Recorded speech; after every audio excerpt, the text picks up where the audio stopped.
Olá, tudo bem? Me chamo Lenária, sou professora especialista do nosso grupo e hoje eu vim aqui para a gente conhecer e conversar um pouquinho sobre essa disciplina, que é a metodologia da alfabetização.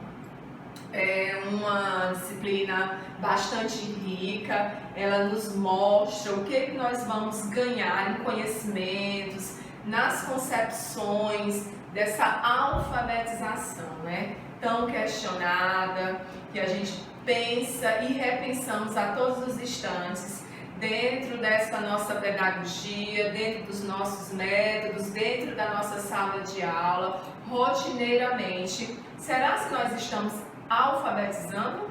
Sempre?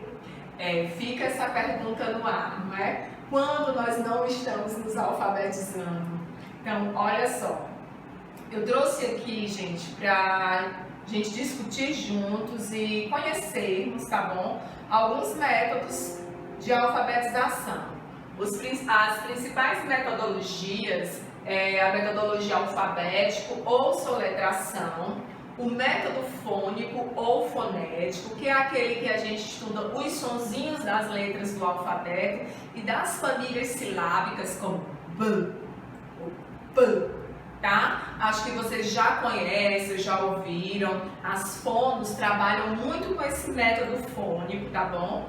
Temos o método silábico, a palavração, a sentenciação e a metodologia global. Então aí a gente tem algumas metodologias, as principais metodologias que nós podemos estar trabalhando dentro da alfabetização.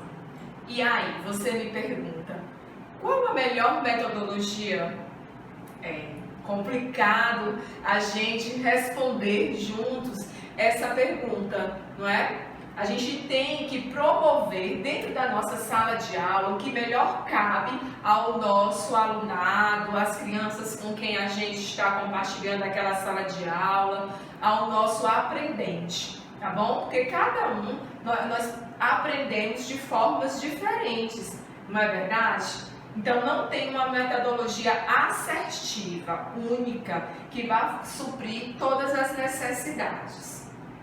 Olha, dando continuidade, eu tenho os métodos, as metodologias e os métodos. Dentro dos métodos, eu tenho aqui o método sintético. Quais são, não é?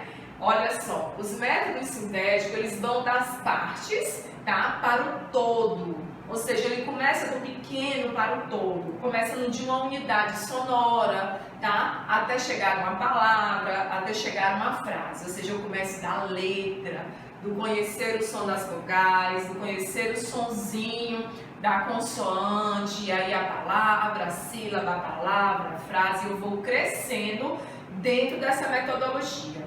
E aí eu tenho um método alfabético ou a soletração, que é um método sintético. Olha que legal!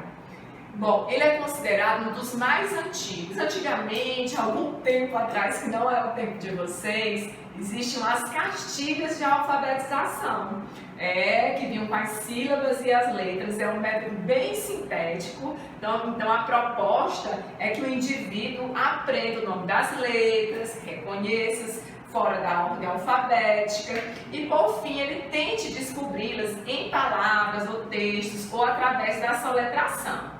Certo? Então esse aqui é o método alfabético ou de soletração. Mas como ele vai funcionar, gente? Ele funciona através de uma estratégia de soletrar. O B com A, ba, né? Então o aluno associa o nome da letra, a sua representação visual e ao som que adquire a palavra. Banana. Então é mais ou menos isso, né, que essa metodologia traz e a maneira como ela funciona. E quais são as vantagens e os riscos dessa metodologia? Tudo tem vantagem, tudo tem risco, não é? Então a gente tem que conhecer as vantagens, assim como eu vou conhecer também os riscos que elas vão me oferecer, cada uma delas. Então olha só o exemplo da palavra banana, que eu citei mais atrás. E aí ele diz, por exemplo, ela pode ser soletrada com B, B, A, Ba, Ba, E, Ne, A, Na, Na. Eu digo o nome do N, A, na. N mais A, na. N mais A, na. Ó, B com A, dá. Eu falo dois sons para formar um único som. Então, isso pode estar gerando algum conflito dentro dessa pessoa que está sendo alfabetizada. Em vez de eu dizer dá, eu digo B com A, dá. Não é? Então, a vantagem, primeiro nós vamos às vantagens. O que a gente tem aí de vantagem no momento dessa metodologia? Eu vou reconhecer as letras, é a etapa fundamental, né, do processo de aquisição da escrita, já que as relações entre os sinais gráficos e os sons que eles representam são, né, a princípio, básicos de qualquer sistema alfabético. É o A, o B, então eu vou conhecer tudo isso. Né? E os riscos, quais seriam os riscos?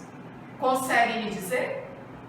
Olha só, o risco é eu simplesmente memorizar tudo isso, eu dizer ou cantar o alfabeto, não é aquele alfabeto da Xuxa, não é A de amor, B de baixinho, e sair cantando e quando alguém me questionar de forma aleatória, eu não saber de fato ter aquele conhecimento.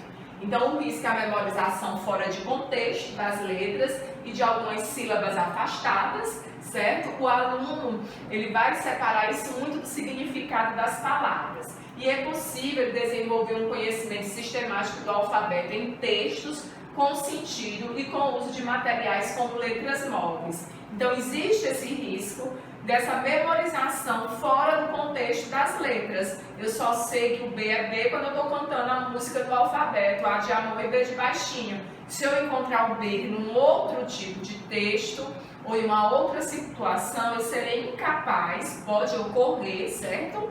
Incapaz de reconhecer. Isso não é sempre. Pode, é um risco que pode vir por acontecer, tá bom? Né? Então, assim como tudo que a gente faz, a gente tem vantagens e riscos. Eu tenho aqui, gente, o método fônico. Lá no início eu falei, não é? Um pouco como seria esse método, como funciona. Então, é um método que foi desenvolvido na França, tá? E aí ele parte diretamente do fonema. Ele parte do fonema e do grafema, né? Do som para depois eu escrever. Então ele começa sempre de um sonzinho mais simples para um som mais completo, tá? E aí das vogais para as consoantes. Esse já se aproxima mais daquilo que a gente trabalha dentro da nossa sala de aula. E por fim, ele vai formar, não é, as sílabas e as palavras. Então olha só, como é que ele vai funcionar? Ele funciona na representação dos fonemas, certo? E aí, a partir desse fonema da letrinha, eu vou estar formando a sílaba e palavras. E depois eu vou estar transpondo para um grafema, que seria a escrita, num outro momento de alfabetização, em um outro processo já andando, né? E aí a gente vai dando continuidade a tudo isso. Vamos conhecer mais um pouquinho. Então, gente, olha só. O método fônico, ele foi um método, como eu já conversei com vocês, desenvolvido na França, e ele trabalha o som, tá? O fonema e, por seguinte, o grafema, que é a representação fonológica dessa letra, tá bom? Ou da vogal ou da consoante. Conversamos aqui como ela funciona e agora a gente vai conhecer as vantagens e os riscos desse método, não é? Então, olha só, o que nós vamos trazer aqui como vantagens? O que é positivo desse método? É a aproximação do fonema e da sua escrita.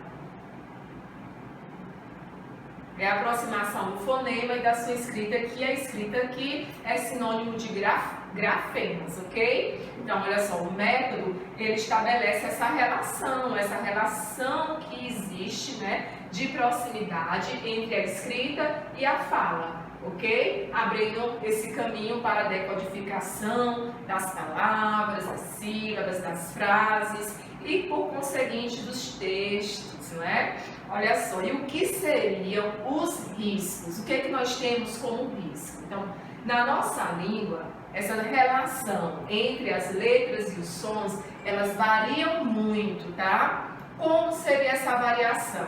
Um sonzinho do X, não é? O X, ele possui várias representações fonéticas. Então, nesse momento, é muito complicado o ouvir e a representação gráfica. Então, a mesma letra, ela pode representar diferentes sons e vice-versa. Eu dei aqui o exemplo do X, não é? Mas nós temos outras. O sistema de escrita, ele é uma representação complexa e a abordagem fônica sozinha pode não dar conta dela. Então, assim, é um método legal, sim, mas nós podemos trabalhar mais que um método.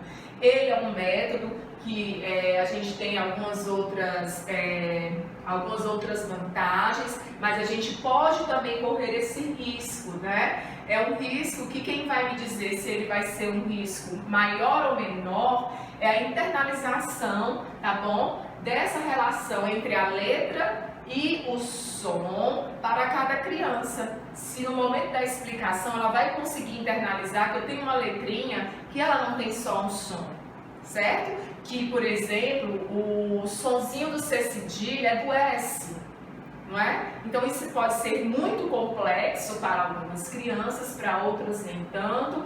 Então a gente também vai correr esse risco, mas é um método bastante utilizado. Bom, aí agora a gente vem aqui para o método silábico. O método silábico, ele considera a sílaba como unidade linguística. Então, é a unidade linguística fundamental desse método. Por que será? Bom, ela considera a sílaba, né, como unidade fundamental, porque é justamente na sílaba onde a gente pronuncia a consoante com a vogal. Então, calabama. Então, começa-se pelas sílabas formadas por uma consoante e uma vogal, até se chegar às palavras mais complexas. Então, como funcionaria esse método?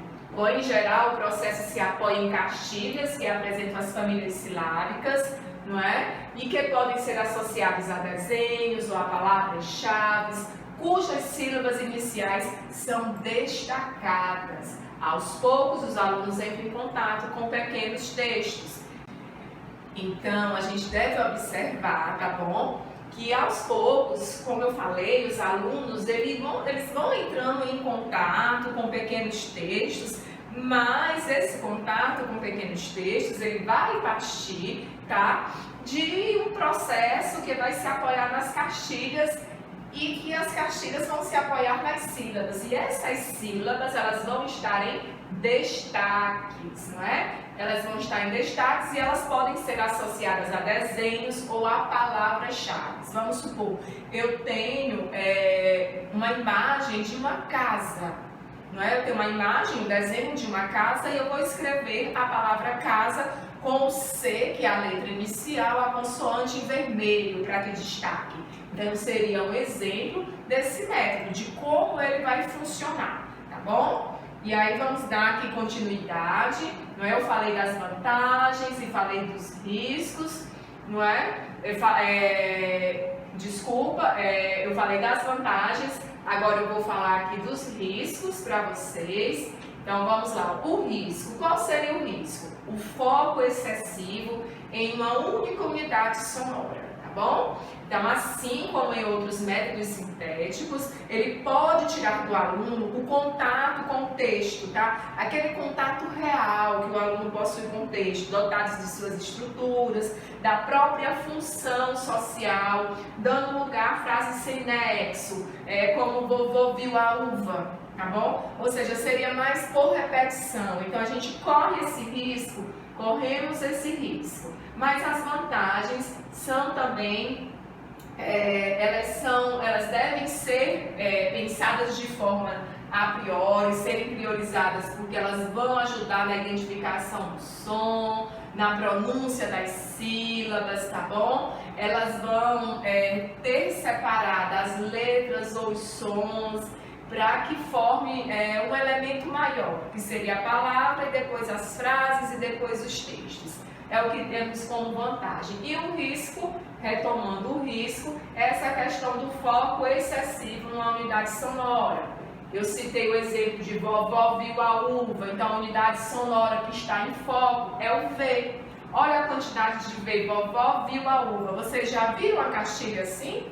Com certeza, não é? Então a gente tem que ter cuidado com esse foco excessivo nessa unidade sonora, porque esse método ele pode trazer esse risco e aí deixar de trazer esse contato real com o texto, um texto onde eu vou falar rua, eu vou descrever uma rua, ou eu vou descrever um acontecimento com pequenas frases, mas que não tenha essa repetição excessiva, tá? Desse fonema, dessa unidade sonora. Então, olha só, agora eu venho trazendo os métodos analíticos. O que seriam esses métodos analíticos? Olha só, dentro, tá, da alfabetização, esse método, ele vai do todo para as partes. Ele vai começar de algo maior, ele começaria de um texto para as frases, palavras, sílabas e letra, não é? Então eu teria aqui o todo para as partes, certo? Originando-se de unidades de significado.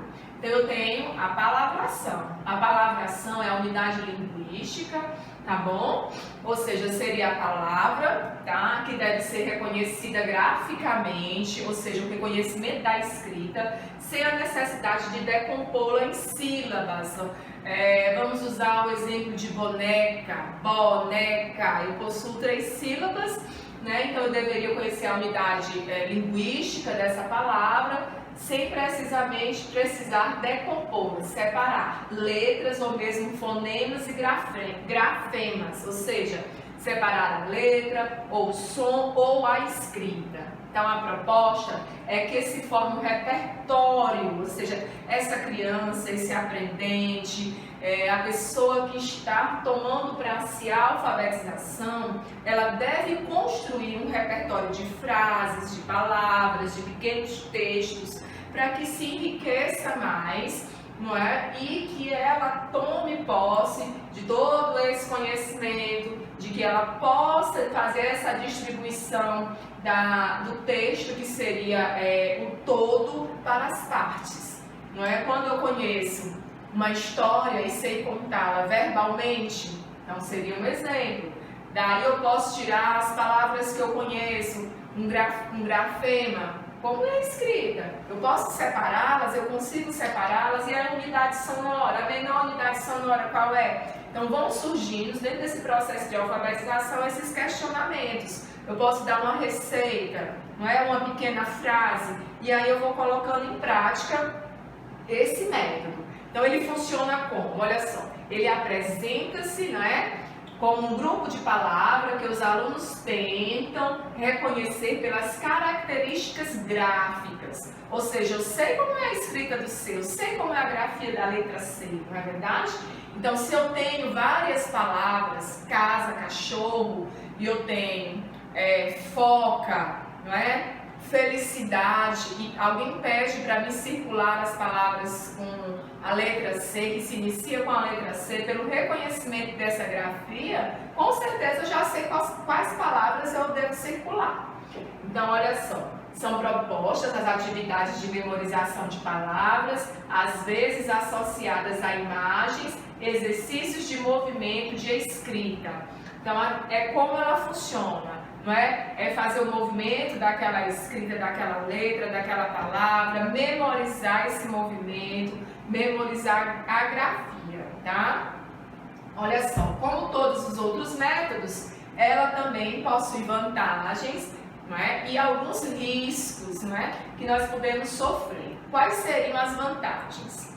Bom, a vantagem é que o meu termo entre a prática sintética e a prática analítica. Então, entre todos esses métodos, eu tenho aqui um meio termo, algo que vai me permitir trabalhar unidades sonoras menores sem dissociá-las do significado, certo? Então, o aluno ele vai aprender estratégias, ou seja, como uma estratégia de leitura mais inteligente, associada ao momento de prazer e ao momento de informação.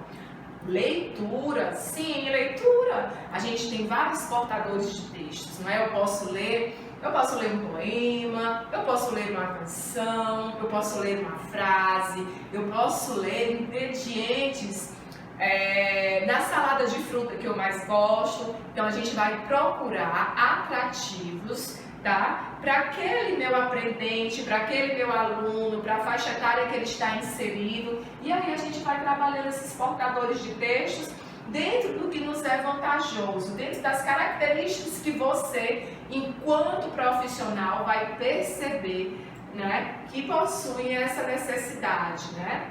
E os riscos? O risco, gente, aqui é focar no reconhecimento gráfico das palavras, porque pode prejudicar a questão da sílaba, tá? A análise da sílaba. Mas como seria isso? Pode tanto prejudicar a análise da sílaba, como letra e grafema, que é a escrita, porque vai afetar, tá certo? O reconhecimento de palavras novas.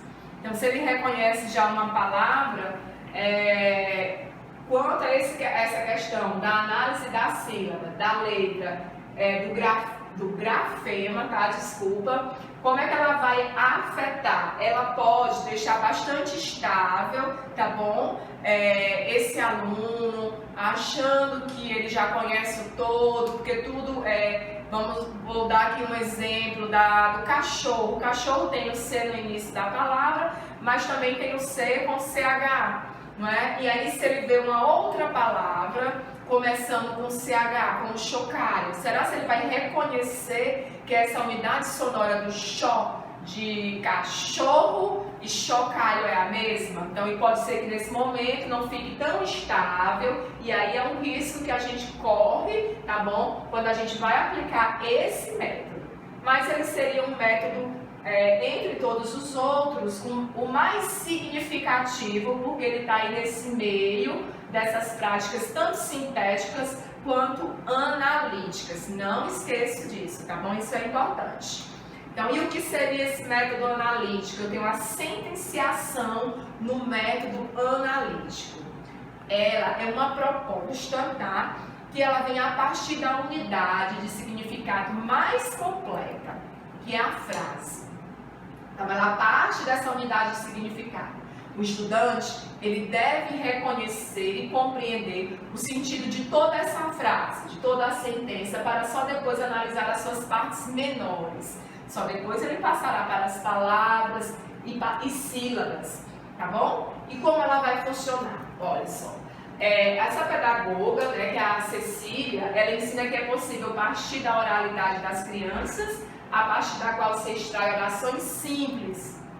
Vou à escola, quero dormir, seriam exemplos, né, de orações simples, frases simples. Mamãe, estou com fome, certo? Então, olha só, as frases, elas podem depois ser consultadas permanentemente. Então, ela vai fazer uma análise dessas frases, tá bom? Da oralidade das crianças, a partir da qual se extrai orações simples, escritas em faixas, expostas nas salas de aula.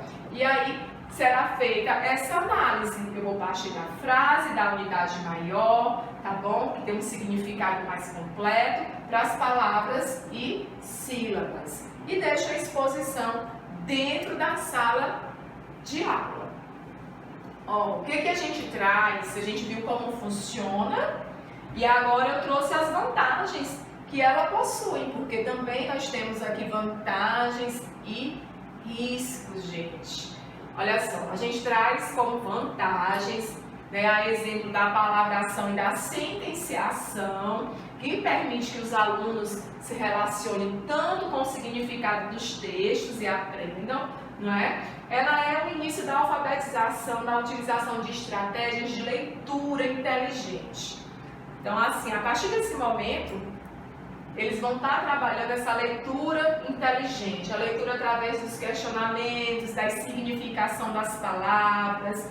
O que essa palavra significa? Qual o sinônimo? Qual o seu significado? Para ir formando, não é, toda essa leitura inteligente do texto por completo.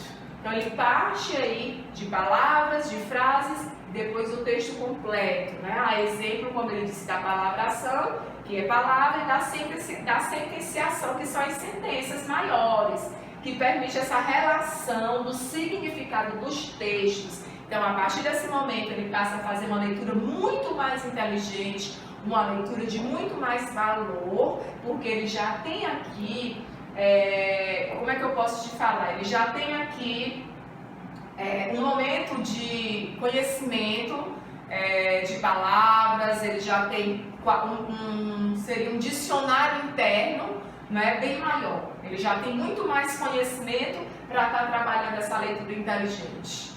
Então, qual seria o risco? O risco é o ensino por sentenciação, ele pode acarretar problemas semelhantes aos encontrados lá na palavração, como a dificuldade de decodificar textos novos, por falta de uma análise mais detida nas unidades que compõem a base do sistema de escrita.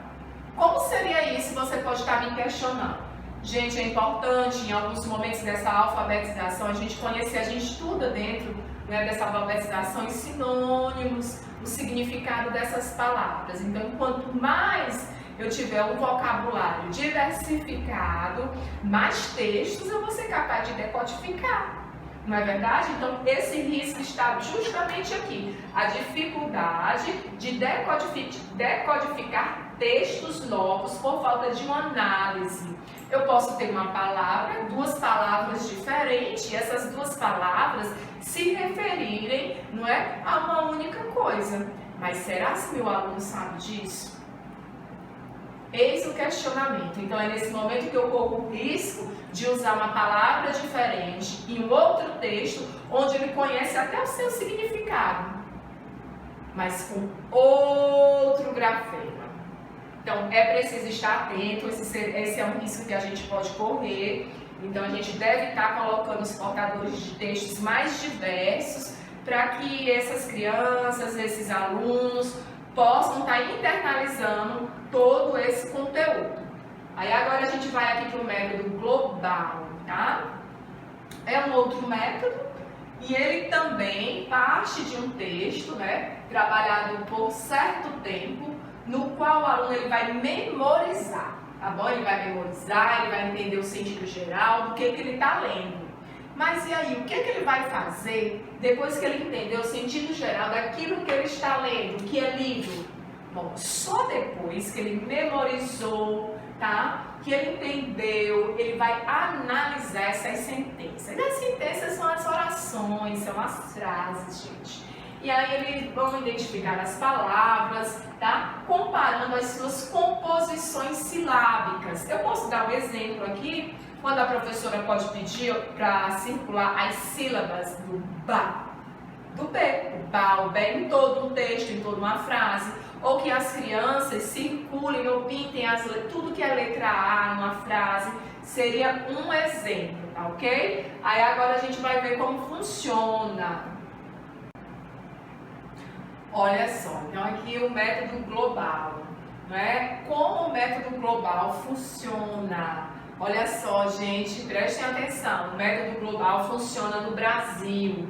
Por quê? Porque existem outros lugares. Então, aqui no Brasil, ele é associado aos contos, às historinhas da Branca de Neve, não é?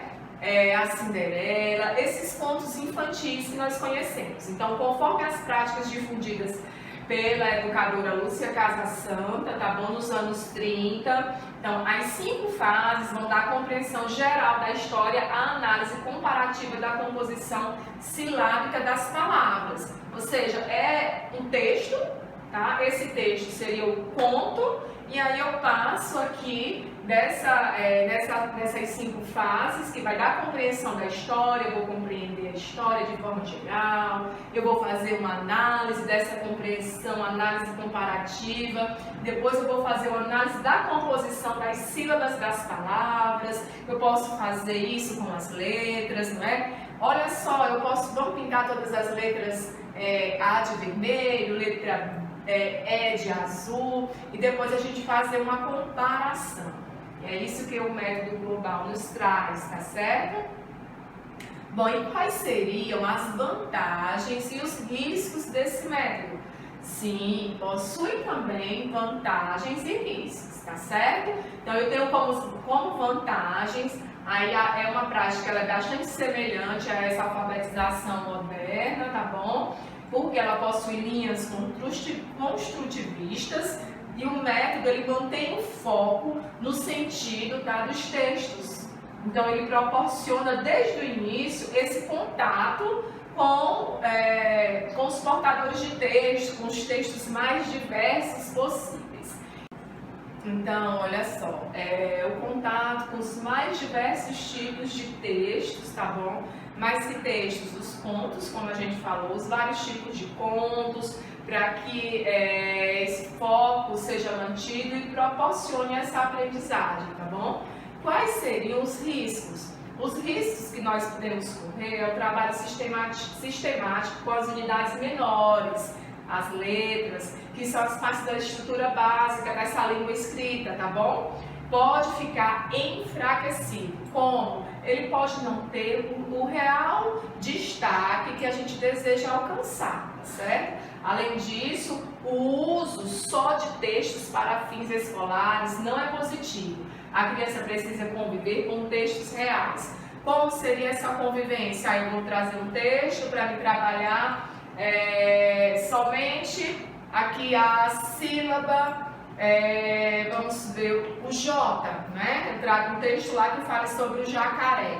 Não, eu tenho que proporcionar a vinda desses tipos diferentes de texto para a minha sala de aula. Eu tenho que expor esses textos, essas palavras, essas frases diariamente, tá bom, gente? Então, de acordo com o tema da sua aula, você pode trazer uma frase, você pode trazer um texto, você pode expor na sua sala de aula. Você tem que proporcionar momentos diferentes, diversificados. Isso não pode ser taxado como um momento, agora é o momento de alfabetizar.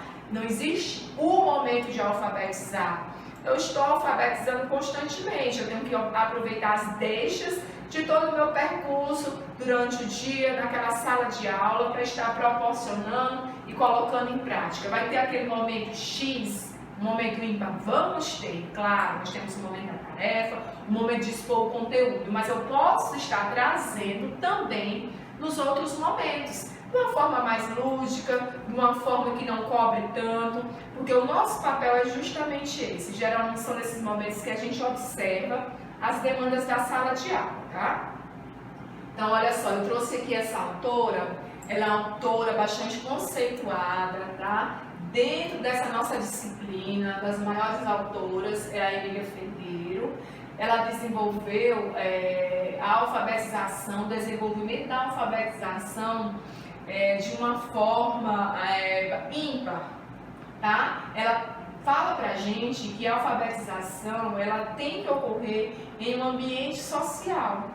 Gente, olha só, sala de aula é um ambiente social, não é verdade? Dentro da sala de aula a gente fala sobre vários assuntos, a gente está ali aprendendo, trocando conhecimentos, mas assim, não devemos esquecer dessas práticas sociais e que essas práticas sociais, elas nos trazem informações. Nós recebemos informações o tempo todo, constantemente. Então, a criança, da mesma maneira, ela não é um ser passivo que vai estar sentada, sem pensar, sem trazer nada para a sala de aula, só acumulando conhecimento. Não. A gente mantém essa troca, eu exponho, ela questiona, a gente acrescenta, não é? E aí, esse conhecimento e essa alfabetização, ela vai ocorrendo. Então, ela diz o seguinte, que atualmente os professores definem o processo de alfabetização como sinônimo de uma técnica. Não é sinônimo de técnica, gente. Eu falei, trouxe para vocês antes os vários métodos que nós temos, certo? E disse o quê? Foi um dos primeiros questionamentos. Existe o melhor método? Não existe o melhor método. Por que que não existe o melhor método? Porque a alfabetização é uma prática social. Certo? Ela ocorre por vários momentos, ela pode ocorrer de várias formas, e aí eu tenho que estar conhecendo o meu ambiente para eu saber que método vai ser o mais indicado para aquele momento. Então, a Emília Ferreira, ela traz isso, ela nos mostra isso. Ela é uma pesquisadora argentina e de bastante influência, tá? E olha só, ela descreve esse processo por meio do qual a escrita se constitui como objeto de conhecimento para a criança. Não é verdade? A criança, ela fala e depois ela tenta colocar no papel, transcrever com grafema aquilo que ela deseja. Não é? Então, foco é como a criança aprende. Crítica aos exercícios mecânicos, aquela mecanização da repetição, da cópia das palavras, não é? Então, a criança precisa pensar e agir para ser alfabetizada e errar para aprender. Errar para aprender. A partir do momento do erro, do refazer, ela vai ser questionada, ela vai questionar e vai acomodar esse conhecimento com maior facilidade, tá certo? Então, ela traz para a gente níveis de escrita, Emília Ferreira. Ela traz a hipótese pré-silábica, hipótese silábica alfabética e as hipóteses alfabéticas, tá? Emília Ferreira traz isso e ela é bastante feliz quando ela coloca, tá, essas sugestões desses níveis. Então, primeiro a gente tem aqui o pré-silábico. O pré-silábico, ele tem o nível 1 e o nível 2, eu coloquei um do lado do outro para que vocês possam estar fazendo um comparativo. O nível 1, ele não estabelece um vínculo entre a fala e a escrita. Por quê, professora? Vamos supor, eu digo a palavra casa, tá? Aí eu não vou escrever a palavra casa, eu vou fazer bolinhas, eu vou fazer desenhos, eu vou fazer riscos. Eu vou fazer algo para representar e dizer que é a escrita, tá bom? É o que a gente chama de garantujas, rabiscos. Ele supõe que a escrita represente os objetos e não os seus nomes. Então, eu tenho isso aqui no nível 1. No nível 2, ele já começa a desvincular essa escrita, gente, tá? Das imagens e números, tá? Das letras. Algumas crianças, elas acham que os números são letras. Então, eles utilizam as letras ainda de forma aleatória, eles constroem aqui nesse nível 2 princípios básicos. Olha só, é preciso quantidade mínima de letras para que algo esteja escrito, ou seja, algo em torno de 3, nesse primeiro momento. E o outro princípio que eles estabelecem é que é necessário que haja uma variedade de caracteres para que se possa ler. Então, ele faz traço, risco, desenho, então, caracteres diferenciados. Logo em seguida, gente, eu trouxe aqui alguns exemplos, olha só. Aqui o do nível 1, olha os desenhos, vocês conseguem ver, tá? Aqui eu tenho umas palavras, o que significa, olha só. Aqui eu tenho o pré-silábico nível 2, ele está escrevendo aqui cavalo. Olha a quantidade de letra para o nome cavalo. Olha só, e olha formiga. Então você vê os 2 níveis do pré-silábico, no outro lá eu tenho riscos, desenhos, as garantujas, e aqui eu já tenho as letras e números misturados de forma aleatória. Então eu tenho aqui os 2 níveis, tá certo? Olha, vamos dar continuidade. A gente já está finalizando, tá bom? Um pouquinho mais de paciência. Agora a gente vem para a hipótese silábica. Qual seria, o que traz essa hipótese silábica? Bom, a criança, ela já estabelece aqui uma relação entre o som e a grafia, ou seja, do fonema e da grafia. Daquilo que eu falo com aquilo que eu escrevo, gente. Olha só o desenho, olha o nome cavalo. Lembra do slide passado? E olha agora, ele já tem aqui uma letrinha para cada sílaba, cavalo. Perceberam? Então, atribui a cada letra uma marca escrita, uma pseudoletra ou até um número ele pode colocar, o registro de uma sílaba falada. Ou seja, cada letra significa para essa criança uma sílaba. Cavalo, aqui olha só o K representando o som do C, é normal? É normal. Olha as vogais. Cavalo, porque eu tenho 2 A, o A do K e o A do VA. Então é normal, cavalo, eu não digo cavalo, então se escreve com U, é o fonema, essa relação entre o som e a grafia. Som, grafia e escrita, tá bom? Fiquem atentos porque são conceitos simples, mas que aqui eles pesam muito, tá certo? E olha só o silábico alfabético. Esse nível aqui, a criança já vivencia um momento de transição, tá certo? Então é nessa fase que a gente observa os avanços. Olha como ele está escrevendo aqui a palavra, mesma palavra cavalo que nós estamos trabalhando desde o início. Ele já tem uma aprendizagem mais relativa ao som convencional, tá certo? Dessa palavra. Ele já botou cavalo, ele botou o K, mas ele botou o VA, ele usou a consoante e a vogal e o LU. Seria o silábico alfabético. Olha aqui, ele já escreveu cavalo muito próximo, ele só deixou o U no lugar do O. Então aqui eu tenho esse nível do silábico alfabético, que já é um nível que onde você percebe que esse crescimento já foi bastante vantajoso. E nós temos aqui o nível alfabético. A criança ela venceu todos os obstáculos conceituais para a compreensão da escrita e ela já sabe a correspondência dos valores sonoros menores da sílaba. E eu trouxe alguns exemplos. Olha só, eu tenho aqui o futebol. Olha como está escrito futebol, Ele esqueceu só do L. Vovô, está escrito correto, Camaleão, olha lá. Jacaré, ele botou o G para botar o já, de J.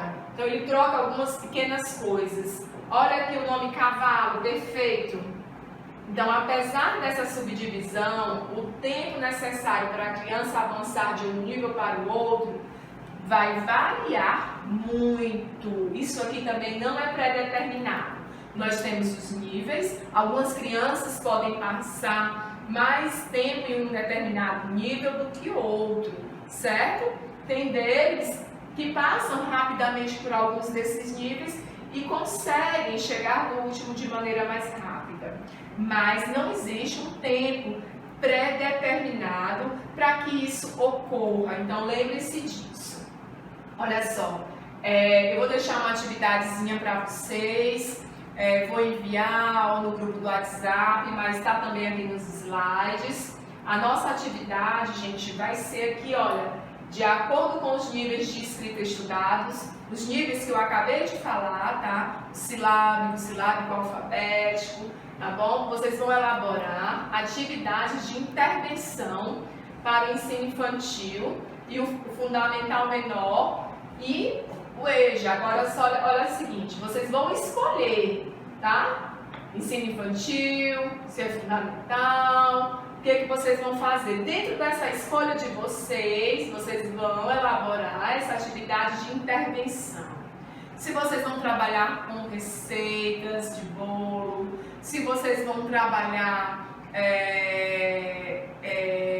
com lista de compras, se vocês vão trabalhar com contos, E aí vocês vão colocar nesse trabalho de vocês o que vocês estão escolhendo, tá certo? A atividade que vocês vão escolher e o nível de ensino. Aí vocês vão dizer por que vocês estão escolhendo, que método se enquadra mais, Que nível de escrita essa criança vai estar ou pode estar, você acredita estar. E procurem se estabelecer sempre no nosso material. Vou enviar um material para vocês, os slides também estão indo.